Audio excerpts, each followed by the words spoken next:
Magandang hapon po sa Panginoon. Ganon din po sa aking mga kapatid na nandito ngayong hapon. Tayo po ay magdaraos ng ating pasasalamat na dumating tayo sa ika-10 taon ng pagtitiis, pagtitiyaga. Kaya maraming pong salamat, Panginoon.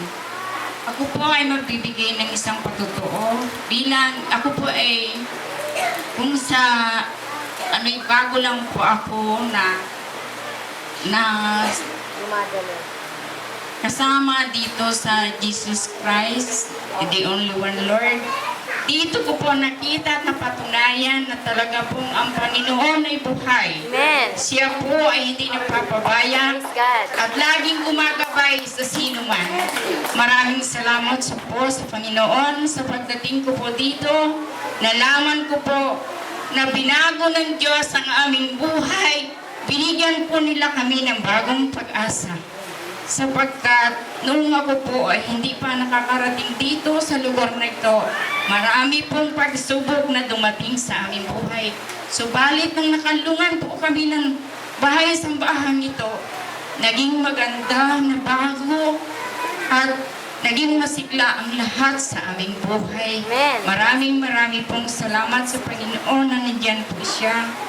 Unang-una sa lahat po, nang dumating kami dito, kung tuutusin po ay para kaming lantang bulaklak na dumating dito. Subalit, sa pamagitan ng Panginoon, nadilig po kami at ngayon ay kami masigla na at unti-unti na po na ito nabubuhay, tumitindi. Amen. At kaya ang Panginoon po ay talagang nandyan, hindi po siya nagpapabaya, hindi po tayo iniiwanan. Sa totoo lang po, tunay nga po ang Panginoon ay napakabuti sa lahat, hindi po sa isa lang. Sapagkat tayong lahat po ay kinuha ng Panginoon Diyos, sinakop tayo sa ating mga kasalanan sa pamagitan po ng kanyang banal na dugo. Kaya po tayong lahat ay labis-labis ang pasasalamat sa Kanya at buong puso po tayong nananalig sa Kanyang mga banal na salita. Amen. Noong ako po ay wala pa po sa ganito, napakarami pong pagsubok ang dumaan sa aming buhay. Unang-una po, nagkaroon kami ng problema sa aming pamilya na napakahirap po. Subalit sa tulong ng Panginoon at ako po ay talagang sa Kanya nananalig, yan pong lahat na yan ay nagkaroon po ng kalupasan. Pangalawa po, naging problema po sa aking asawa, siya po ay nagkasakit.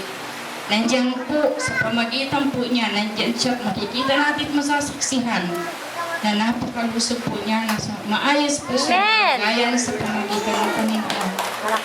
Ang aking po mga apo, nandiyan po sila. Sa pamagitan din po niya, laging po kaming ginagabayan. Kaya napakabuti po ng Panginoon at sa mga problema pong nagdaan sa aming buhay, salamat po kung ako po ay wala sa Panginoon, siguro po wala ako dito sa ngayon. Kaya salamat po Panginoon. Kayo po nagbigay liwanag sa aming buhay. Kayo po ang naging tanglaw namin sa aming buhay. At hanggang sa ngayon po, kayo po hindi namin makakalimutan.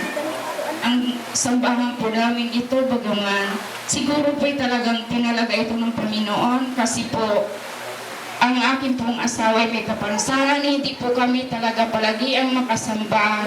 Malayo pa po ang sambahan.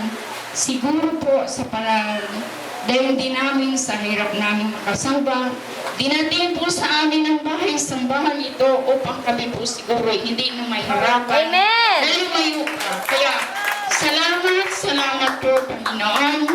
Salamat po. At sana po sa araw na ito ay maging masaya po tayong lahat sa gagawin natin pong pasasalamat. At harinawa po, kami po ay habang buhay na nandito at naglilingkod sa inyo, Panginoon. At bigyan po tayo ng lakas ng katawan. Tayong lahat, mabuhay po tayong lahat. Amen. Salamat po.